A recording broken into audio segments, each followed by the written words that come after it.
Olá, queridos irmãos, tudo bem? Estamos aqui na gravação de mais um programa Papo Reto. Um papo de homens, mas que é para você e para toda a sua família poder assistir, poder ouvir e ser muito abençoado. Eu tenho certeza que você será abençoado nesse programa de hoje. Aproveita que a gente está aqui na introdução, pega o linkzinho aí do programa, compartilha com todo mundo que você conhece. Compartilha no grupo do seu trabalho, do seu futebol, da sua luta, da sua igreja, das suas células, enfim. Eu tenho certeza que você vai ser um grande evangelista virtual, né? Que hoje é o mais comum hoje em dia. Nosso programa toda terça-feira, 10 horas da noite, no nosso canal do YouTube da Igreja Batista Atitude e na Bem Mais TV. Hoje a gente vai bater um papo muito top. Olha, o off já diz por si próprio. Vai ser demais esse programa hoje. Estou aqui com o pastor Cezinha da Vini. Fui muito abençoado, já batemos um papo aqui em off. Depois eu vou publicar até na minha rede social. A gente vai falar um pouco sobre musicalidade, evangelismo, mas principalmente sobre os talentos. Se você não é músico, assim como eu, que não tem vocação, dom, talento, seja o que for, para esse ministério, eu tenho certeza que Deus te deu, no mínimo, um talento para você desenvolver. Tá bom? Então eu tenho certeza que a gente não vai falar apenas de música, vai falar de vida. Vida. Pastor Cezinha, fala um pouco do seu ministério, se apresenta aí pro pessoal. A gente vai falar para homem, então eu tenho certeza que você está preparado para o papo reto. Não, para geral, mas... Porque eu lembrei da música do Gilberto Gil. Um dia vivi a ilusão de que ser homem bastaria. Ih, ele fala, rapaz, olha, sabendo vai ser bom. O nome da canção chama Super-Homem, né? E ele trabalha a ideia do super-homem de Nietzsche, que na verdade não é um super-homem como o super-homem, a personagem que é um super-herói, mas o super-homem no sentido de se superar. E eu acho que isso é importante, superar as nossas debilidades, as nossas fraquezas, a vulnerabilidade, né? Eu sou pastor com o Luciano Manga, na Vineyard, do Rio de Janeiro, tenho o privilégio de servir lá, trabalho com música há 27 anos, venho do contexto que a fé cristã chama de música secular. Para mim, é música boa e música ruim. A divisão é música boa e música ruim. Tem música boa cristã e música ruim cristã, música boa fora do contexto cristão e música muito ruim fora do contexto cristão. Tem música insuportável? E ainda tem a ala do insuportável. Underground total, né? Mas eu trabalho com música há todos esses anos, né? Eu venho da Baixada Fluminense, ali da área do Cidade Negra, o Rapa, Negrio. Eu sou de um movimento de músicos chamado BXD Nunca Se Rende, Baixada Nunca Se Rende. Então são vários artistas, e aí já vai além da música, né? Vai a questão da arte como um todo. Então, a proposta mesmo de caminhada, e eu tive um encontro com Jesus de Nazaré há 17 anos atrás. Então, eu comecei a estabelecer um óculos, né, uma lente para essa questão que fosse sensível à realidade que eu vivia antes e que eu agora, a partir da boa notícia do Evangelho, eu começo a desenvolver. E é isso que eu tenho buscado, eu tenho tentado ser papo reto com a galera. Papo reto. Isso aí, pelo que eu vi, você já deu uns bons papo reto assim que começou essa caminhada. Certo, mas vamos falar mais sobre isso daqui a pouquinho. Certo. Você vê, como eu falei, não é só questão da musicalidade, dos talentos como um todo. Aqui ele citou um filósofo ateu, inclusive, música secular, enfim, que costumam até gerar uma divisão de mentalidade sobre isso. A gente vai pegar um pouco mais amplo esse bate-papo para o talento como um todo. Aqui também está o Eric. Eric não precisa apresentar muito. O Eric já nos abençoou muito no Ministério dos Homens. Já ministrou para a gente. Eric, fala um pouco do seu trabalho, do seu ministério, da sua vida. E, claro, da música, né? Com certeza. Bom, gente, como ele falou, meu nome é Eric. Eu sou aqui da Igreja Batista Atitude. Faço parte do Ministério Atitude. Comecei a minha estrada na música. Acho que o meu primeiro contato profissional foi há 20 anos atrás, né, na minha antiga igreja, na comunidade da Zona Sul, e foi um contato muito superficial que eu tive, né, com a música, mas o contexto era profissional, então eu não estava envolvido diretamente, mas aquilo ali já começou a ganhar meu coração, eu comecei a gostar demais, eu já era apaixonado por música, mas vendo as coisas acontecerem, mesmo nos bastidores, de fora, aquilo já tomou meu coração e Deus foi falando comigo a respeito do meu próprio ministério.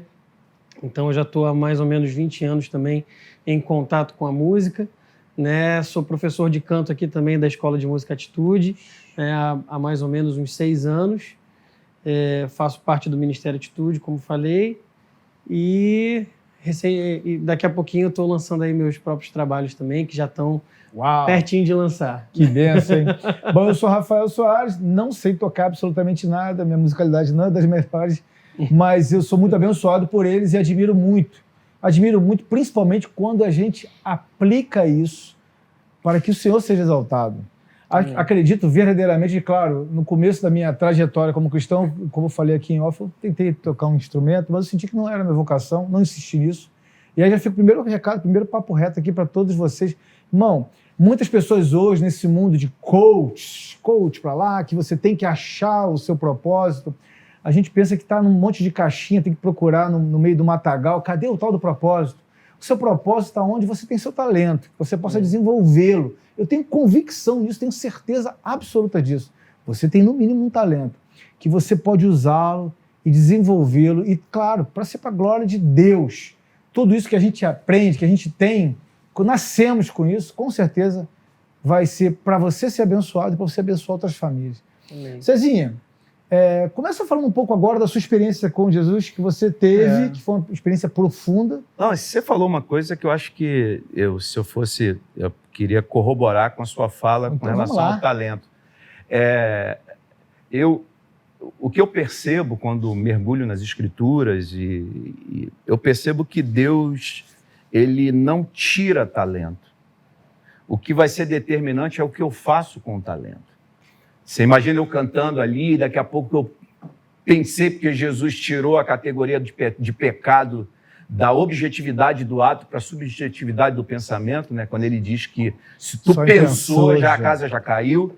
Você imagina que eu estou aqui tocando, cantando, e de repente eu penso, e aí eu fico mudo. Como se Deus tirasse o talento do canto a partir do momento em que eu falhasse. Não, o que é determinante com relação ao talento é o que você vai fazer com o talento. Deus derramou talento em todos nós. Eu sei que você tem um talento incrível para dar mata-leão. Não é uma coisa... Obrigado. Eu não tenho essa capacidade, talvez eu possa aprender. Sim. Mas o que vai ser determinante? De que forma você vai utilizar esse mata-leão? Né? Qual o propósito? Qual é o propósito dele? Então, se o talento que Deus me deu, eu estou transformando em bênção, eu atingi o processo necessário para o propósito do talento que ele me entregou. A grande questão é que a gente enxerga muito por aí pessoas muito talentosas utilizando os seus talentos para outros contextos, muitas das vezes para realidades próprias, egocêntricas e transformando o talento, o que é determinante em aquilo que era para ser bênção em maldição. Uhum. Então, isso foi uma das primeiras coisas que caiu a ficha que eu caía logo que eu tive um encontro com Jesus. Porque eu queria, assim, por que eu virei músico? Eu vi os caras do Cidade Negra, se você de repente não conhece, é uma banda de reggae muito conhecida dentro do mercado secular, eram meus amigos, o batera jogava bola comigo, frequentava a minha casa e tal. Então, a partir daquele momento, vejo os caras assinando um contrato, naquela época era a CBS, que hoje é a Sony Music, desbravadores, Baixada Fluminense, final da década de 80 para 90. Primeira coisa, eu não tinha contato com música ao vivo. Então, eu tive contato com música ao vivo assistindo ensaios do Cidade Negra, do Marcelo Yuca, saudoso Marcelo Yuca, que depois virou parceiro, produziu o disco do Eletro Samba da banda que eu fazia parte, e foram as primeiras pessoas que eu vi tocar de perto, porque até então ir num show, inacessível, Baixada Fluminense, uma realidade precária de periferia. Então esses caras me vislumbraram a realidade de um talento que eu descobri ter no caminho e que, no primeiro momento, o propósito era gerar recursos para a minha vida. Porque quando os caras já apareciam depois do contrato com os seus carros importados, comprando as suas respectivas casas, numa situação legal. Eu falei assim, pô, é isso que eu quero. Até que a espiritualidade cristã me alcança e eu percebo que não é aquilo que a gente obtém que é o mais importante, é aquilo que a gente é. Então, não é o que eu tenho, é o que eu sou. Então, eu encontro esse referencial em Jesus e aí aquilo que era talento que muitas das vezes poderia gerar maldição, em algum momento, sim. Eu estava falando em off, né? Eu tive um período em que eu vivenciei realidades contraditórias de ser adicto, e eu achava que aquilo aí não tinha problema. Que nada, eu faço bem. E eu não estava entendendo que eu estava fazendo mal a mim mesmo, no aspecto mais simples, de pegar aquilo que eu sabia fazer e fui desenvolvendo numa velocidade muito grande por conta, creio eu, do talento. Sim. Em 1 ano e meio eu estava tocando no Circo Voador.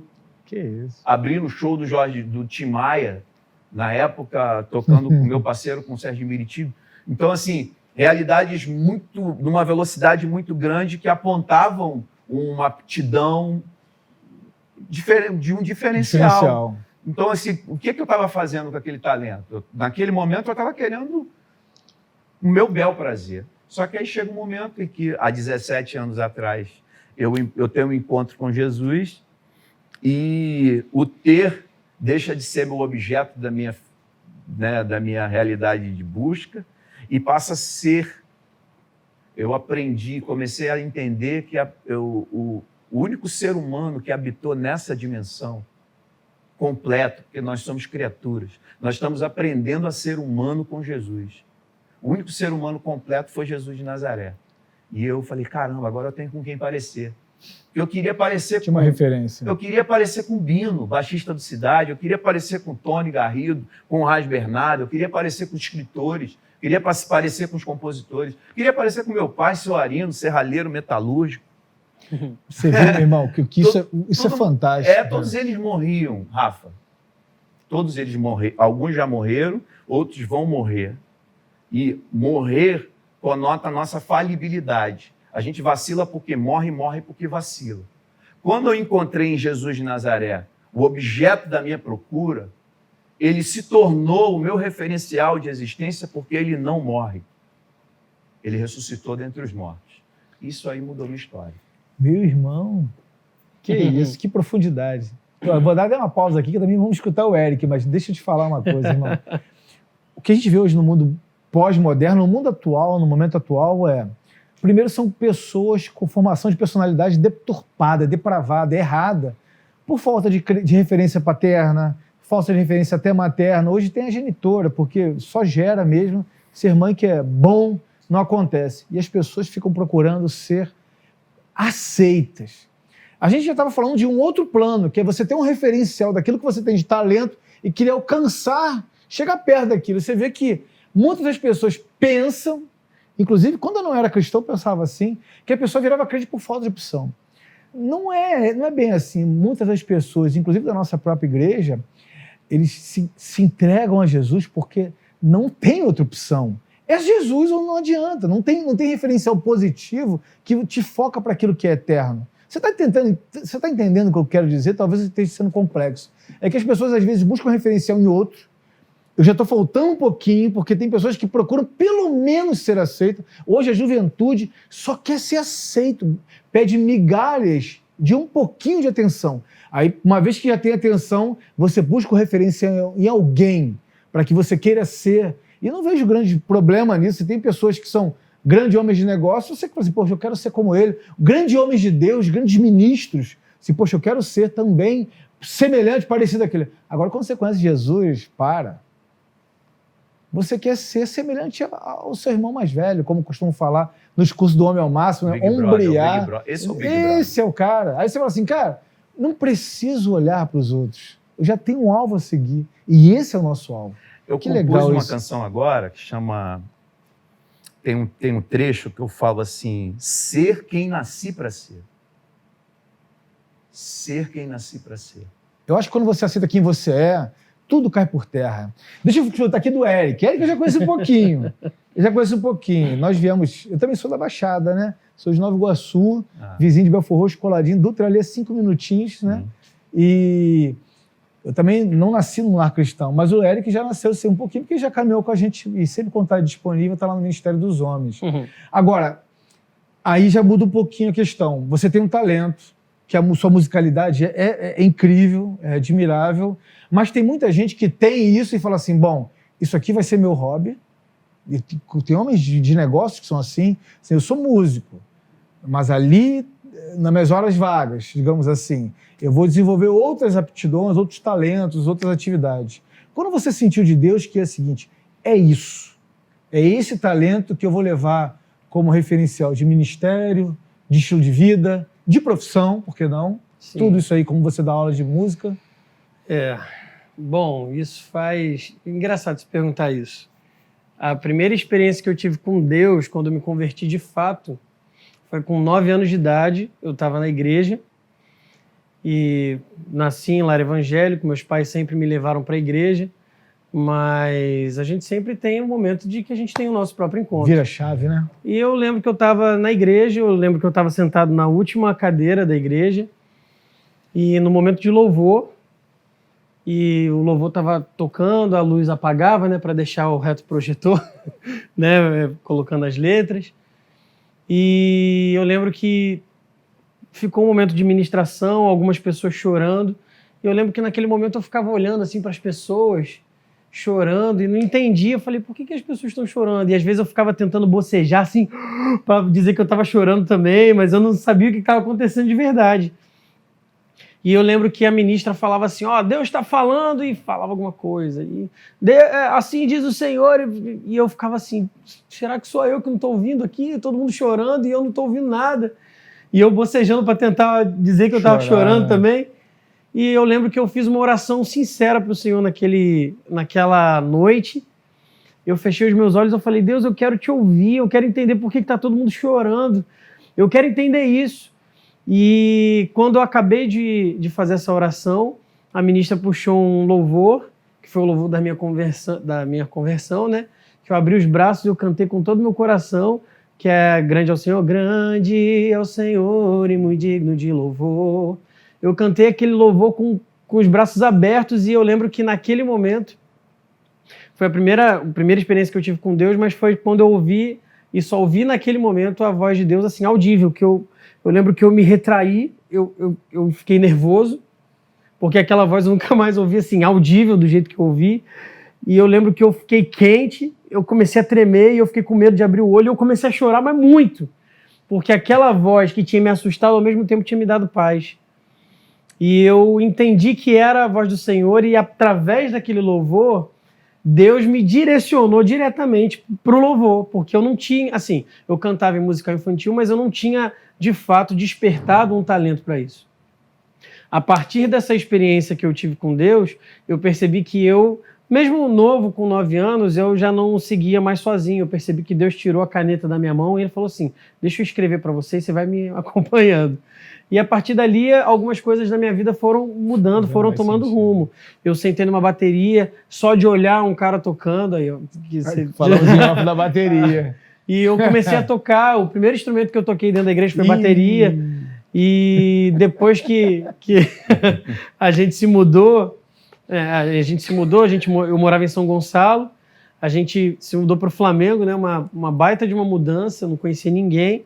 E eu lembro que a igreja que eu participei, que foi a Comunidade da Zona Sul, a primeira igreja, que eu tive mais contato e profissional com a música, eu queria tocar, eu não queria cantar. E as pessoas não iam para o ensaio, então só eu tocava, e eu ficava feliz da vida. Mas quando os bateristas começaram a ir para a igreja, aí não tinha ninguém para cantar, e todo mundo me empurrava para cantar, porque só eu cantava. Eu falei, não quero cantar, eu quero tocar. E eu ficava tristão.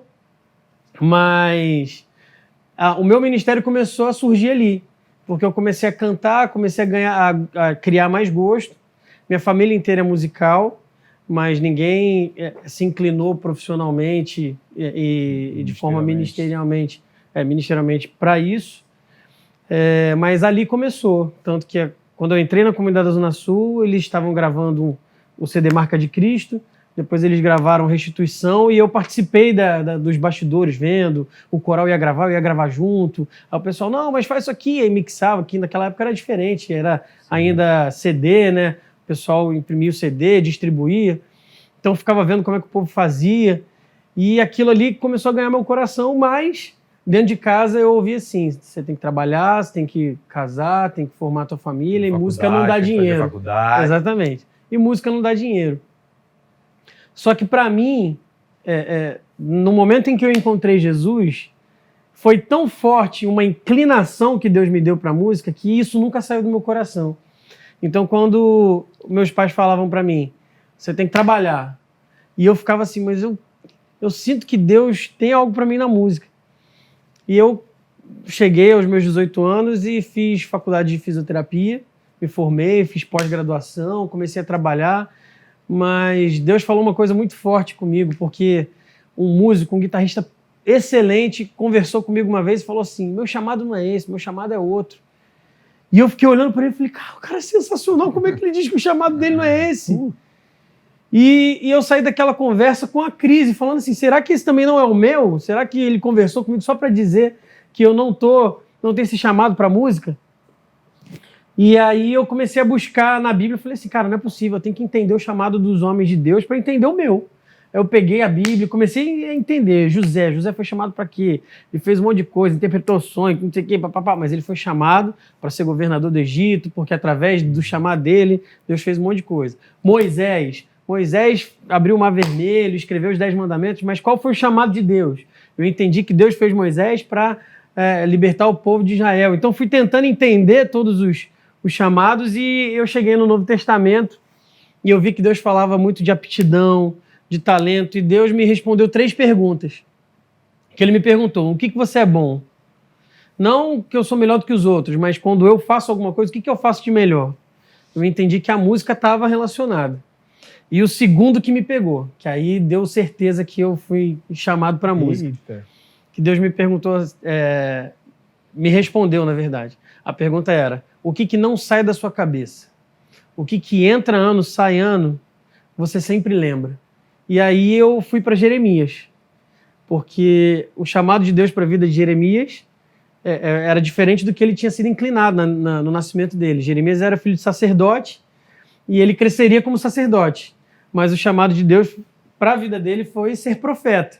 Mas ele não queria ser profeta, tanto que ele escreveu um livro chamado Lamentações, que ele lamentou o chamado. O profeta chorou. Exatamente, por muito tempo. Essa fama. Só que tem um texto que, quando eu vi esse texto, eu fui pesquisar porque eu não entendi e Deus deu um soco em mim. Que eu acho que é no versículo 14 do primeiro capítulo de Jeremias, que Deus tem uma conversa com Deus falando assim, acho que ele está no caminho de uma cidade para outra, aí Deus pergunta para Jeremias assim, o que você está vendo no caminho? Aí Jeremias responde, eu estou vendo um ramo de oliveira. Aí Deus responde assim, você viu bem, porque eu velo pela minha palavra para que ela se cumpra. E eu não entendi nada desse texto. Eu falei, cara, o que aconteceu aqui? Que conversa foi essa? E eu pesquisei. E na pesquisa que eu fiz, um dos caras que pesquisou, ele falou assim, ramo de oliveira em hebraico se pronuncia shaked. Não sei se é assim, mas na pesquisa fez todo sentido para mim. E velar, vigiar, foi a palavra que Deus usou, se pronuncia shoked. Então o que eu entendi? Enquanto Jeremias saía de uma cidade e andava até outra cidade para pregar o evangelho, para ser um profeta, e ele pensava em desistir, ele olhava um ramo de oliveira, um shaked, e ele lembrava do shoked. Eu não posso esquecer, eu preciso vigiar, eu tenho que manter o meu chamado. Eu estava trabalhando com a fisioterapia e acontecia alguma coisa com a música que meu coração ardia, e eu falava, eu queria estar ali. Eu falei, não, tem que trabalhar, tem que casar, música não dá dinheiro. E Deus me respondeu isso. Meu coração ardia tanto, até o momento em que eu me decidi de fato viver de música, viver do meu ministério, eu nunca mais tive essa sensação de eu queria estar ali. Deus me respondeu instantaneamente que como era é bom, a música. você está no centro da vontade de Deus, daquilo que você foi chamado, daquilo que você foi concebido para ser. Irmão, esse testemunho aqui fez sentido para você? Eu posso tirar a questão da musicalidade e lembrar de um talento que você tem, que seu coração está pulsando para isso.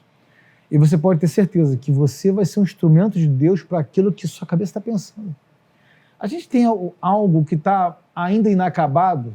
Sim, porque a gente está em constante construção. Eu não tenho a menor dúvida disso. Até o dia que o Senhor nos buscar, a gente está sendo construído. Mas eu tenho convicção que tem um propósito na sua vida e ele vai Amém. se cumprir. Então, irmão, para de ficar tentando abrir a porta que está fechada, que foi que Deus fechou, e olha para aquela que ele já abriu, meu irmão. Vê onde é que você tem facilidade, você tem talento, você tem desenvoltura. Eu, por exemplo, o pastor lembrou da área da luta e me veio à memória. Eu tinha 17 aninhos quando eu peguei minha primeira faixa preta. Eu olhei para a academia, kickbox, full contact, professor Marcos Siqueira Guimarães, lá em Nova Iguaçu. Preta com 17 anos. Fui. Aí eu olhei... Tá vendo, gente? Isso é talento. Eu olhei para a porta da academia e falei assim, eu vou virar um lutador ou tem algum propósito de Deus nisso? Eu não peguei nem minha faixa preta, eu fui seguir uns estudos em que em dado momento eu continuei, aí eu já fui para uma outra luta, fui para o jiu-jitsu, eu era kickbox, fui para o jiu-jitsu, fui enviado para o seminário, no seminário tentaram me desviar sobre essa questão dessa facilidade, eu falei assim, Deus, por que isso? Até que um dia me ligaram um pessoal do UFC que estava em depressão, eu já era formado também, e eu falei assim, bom, eu luto, né, eu participo disso, eu vou ter mais facilidade de falar sobre isso, falei, eu vou começar, e eu percebi que Deus estava preparando, antes de eu conhecê-lo, antes de eu ter uma experiência com ele, como isso, para que eu pudesse alcançar algumas almas em uma área onde os cristãos, inclusive, tacavam pedras. Se isso faz sentido para você, meu irmão, no talento daquilo que você tem, você pode ter certeza, Deus está te levantando para uma grande obra. Porque eu não entendi o menor sentido disso. E aí eu comecei a tratar de um monte de lutador do UFC. Eu comprovei isso, que o meu TCC de teologia na faculdade foi a transformação da vida de um atleta utilizando aconselhamento espiritual. Foi isso o meu tema. Não foi psicologia, não foi terapia, nada. Aconselhamento. E eu provei o que eu apliquei aquilo ali. E vidas foram transformadas para a glória de Deus. Então você pode ter certeza, talvez agora não faça muito sentido, mas vai fazer na sua vida. A gente é muito limitado, né, Rafa? Poxa. A gente estava falando em off, né, da nossa finitude, da nossa limitação, e a partir dessa finitude, você pensar o infinito. Tudo que você pensar a partir da sua finitude a respeito de um Deus infinito, que só é infinito porque somos finitos, porque é, na verdade, o eterno. A diferença entre eterno e infinito é que o eterno não tem começo. Então, essa é uma atribuição dele, essa é a grande diferença. Mas por que ele é infinito para nós? Porque nós somos finitos, nós temos um ponto de partida. Então, a nossa grande dificuldade é que tudo que a gente pensa a respeito de um Deus infinito é sempre infinitamente menor. Às vezes não faz sentido no momento que a gente está vivendo. Vou te contar um testemunho pessoal. Quando eu estava dizendo ali em off que eu tive um encontro com Jesus na rua, apesar de ter sido criado dentro da terceira igreja batista de Areia Branca. Minha mãe me levava para a igreja e tal, mas eu nunca, eu tinha medo do inferno. Né? Os caras colocavam o filme. Doutrina do Medo, você assistiu o Inferno em Chamas? Não. Tinha um filme que eles botavam. Eu acho que sim. E aí era o pessoal pegando fogo. E aí no final eles faziam apelo, e aí era aquela ola de gente se convertendo, porque ninguém queria ir para o inferno. Então eu não tinha, faltava o ensino a respeito do que realmente... Depois eu fui aprender isso na rua com um amigo que me trouxe de volta, né? O filho pródigo voltou. Eu tenho até uma rima que a gente vai lançar agora um single da Vineyard do Rio de Janeiro, Quebrantado, e eu faço uma rima. Depois eu posso até tocar aqui pra gente. Oba. E aí, E aí, quando eu fui no primeiro gabinete, porque esse amigo que me pegou na rua, que falou de Jesus para mim na rua e tal, e me deu assim os primeiros passos, pegou a Bíblia, me mostrou que Jesus era judeu. Eu estava falando, eu não sabe ficar, Jesus é judeu? Não, teve um cara chamado Abraão, que Deus falou para ele sair da Mesopotâmia, Ur dos Caldeus, sai da tua terra, olha para o céu. Ver quantas estrelas, não consigo contar, olha para a areia do mar. Não. Então é assim que eu vou fazer a tua descendência. Abraão, Isaac, Jacó, até chegar a Jesus, para Deus virar pessoa e entrar no espaço-tempo. Então o Deus eterno, que não tem princípio, eternidade não é um outro tempo. Essa é a nossa grande dificuldade. Eternidade é a ausência de tempo. Então quando o eterno se personifica, como diz Paulo, a carta aos Filipenses, que ele não usou de usurpação, de ser igual a Deus, fosse alguma coisa, mas ele fez a quinoses, ele se esvaziou de si mesmo e tomou forma humana. Nova tradução do Cezinha, ele não tirou onda, que devia ser não Deus. Teve ostentação nenhuma. E ele se rebaixou e virou gente. Então ele sai da eternidade e entra no espaço-tempo. Por isso que quando Jesus entra no espaço-tempo, ele marca um 0 no tempo. Tudo passa a ser antes dele e depois dele. Como um Cristo histórico. Lembra que a gente falava ali, né? O sobrenome de Jesus, que é Cristo, Jesus de Nazaré. Jesus, vírgula, Cristo. Cristo porque ele ressuscita. Então, esse Cristo que entra no espaço-tempo se estabelece como um 0 histórico. Só que ele ressuscitou no 3º dia. Então, ele volta a ser eterno. Então, ele zera a história, mas zera todo o coração que nele crê. E quando você é zerado, você começa a perceber e olhar para a tua história e perceber que ele sempre teve. E você começa a descansar com relação ao seu futuro. Isso é tão forte que quando o cara me pegou lá na rua e falou assim, pô, caramba, me explicou um monte de coisa e eu comecei a ler, não parei até hoje. Tive uma experiência doida, porque eu era adicto, eu durmo uma pessoa, acordo outra e nunca mais e sinto uma onda absurda. Um psicotrópico da graça. Eu sou agora um cara doidão de graça. Da graça de graça. É. E aí ele me leva para uma igreja batista em Cosmorama, isso já ali em Mesquita, perto lá na tua área ali, né? Minha áreazinha. E aí eu vou fazer o primeiro gabinete, e o cara, olha essa temporalidade de Deus, né, o eterno olhando o todo.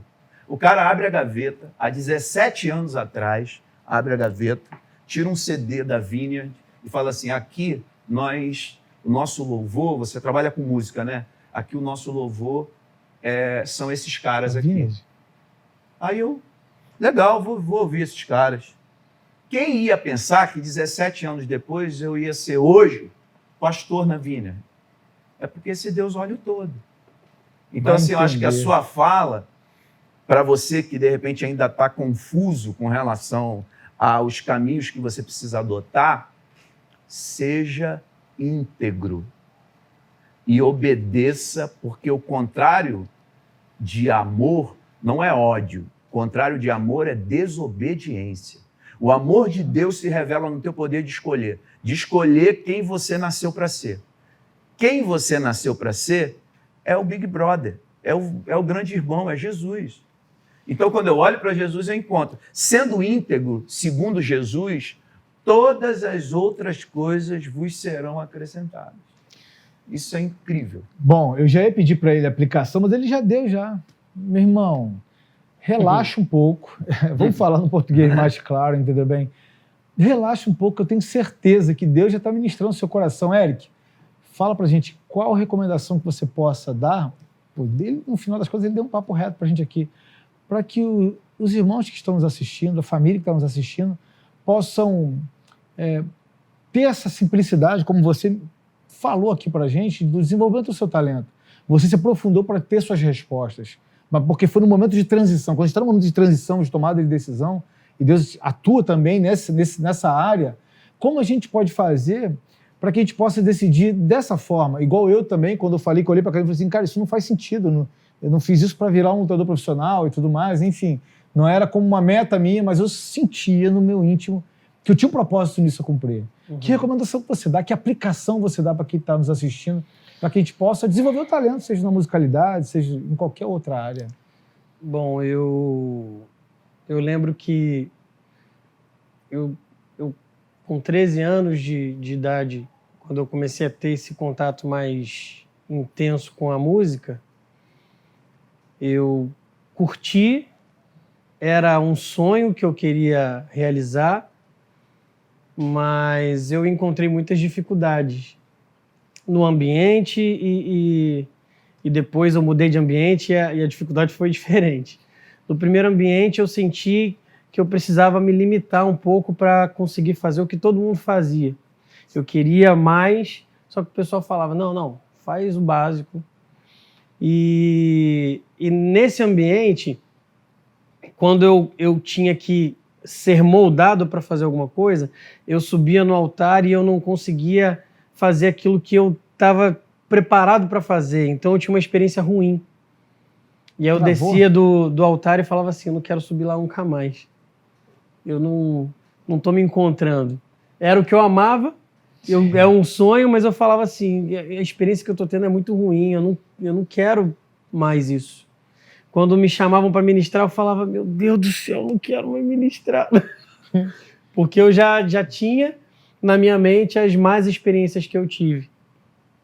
E eu mudei de ambiente. Quando eu cheguei aqui na IBA, eu cheguei na IBA, olhando o altar lotado de músicos, 2 tecladistas, um baixista, um cara tocando violão, 2 guitarras, 6 backs. Eu falei, meu Deus do céu, eu não vou cantar nessa igreja. Eu vou fazer qualquer outra coisa, eu não quero...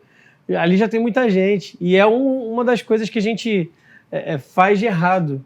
A gente vê que as coisas estão acontecendo, a gente fala, não precisa ali, então eu acho que eu vou ver onde se precisa aqui para ajudar a obra de Deus. E não, Deus me deu um chamado, Deus me deu um ministério e, independentemente se está cheio o altar, se está cheio o ministério infantil, se está cheio os esportes, se Deus me chamou para o louvor, eu tenho que ir.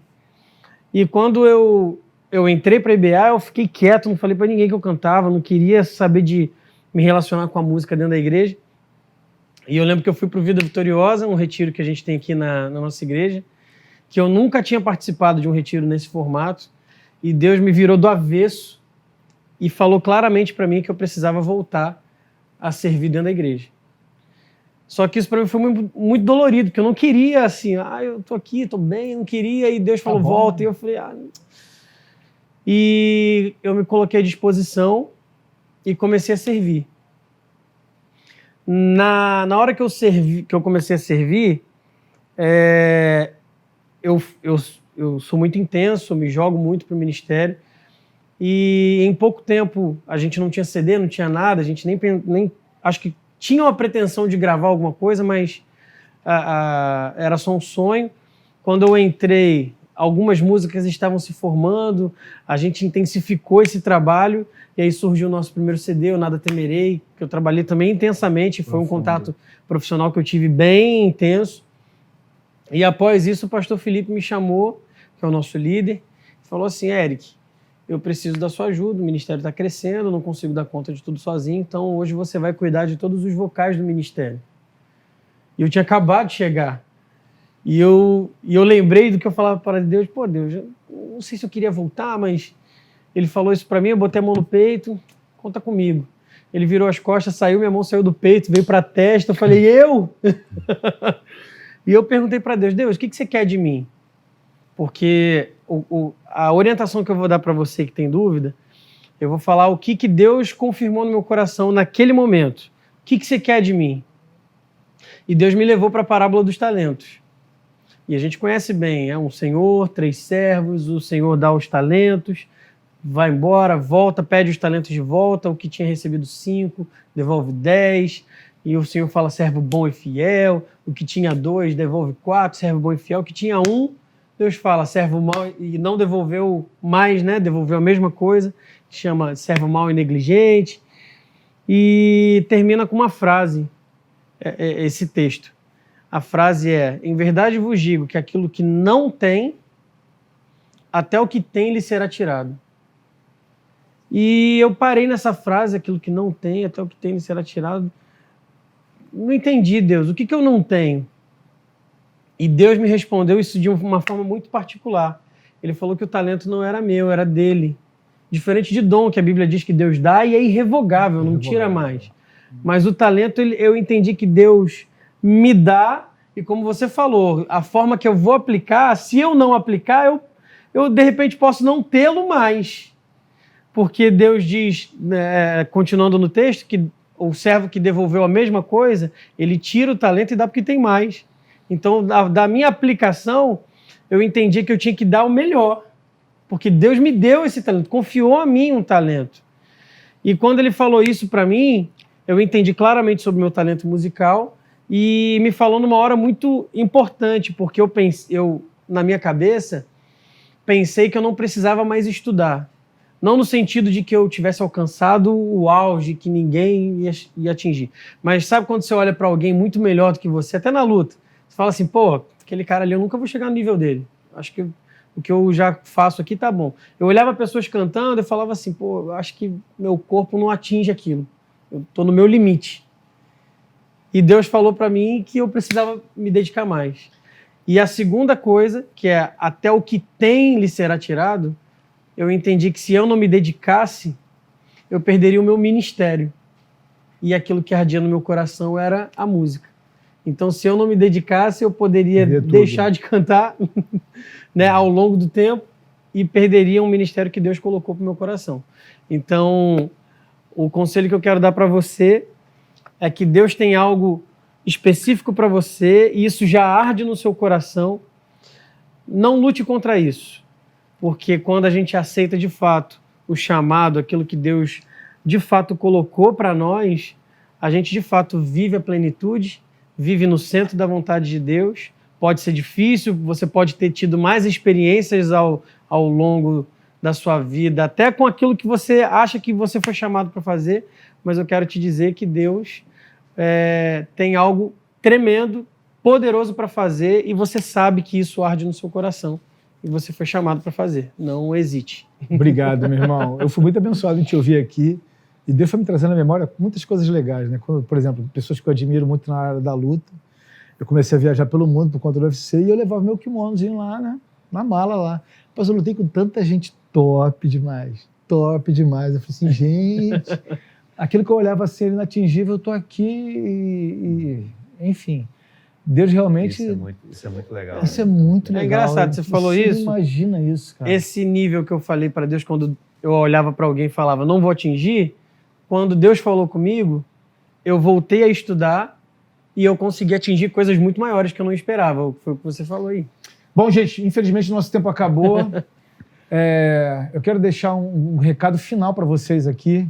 Irmãos, aquilo que está ardendo no seu coração, mergulha, filho. Mergulha. Porque Deus vai multiplicar isso, vai te dar prazeres incríveis na presença dEle, porque não tem coisa melhor, não tem prazer melhor do que isso. Com aquilo que Ele já te deu. Tá bom? Até o próximo programa. Deus abençoe. Um abraço. Tchau, tchau.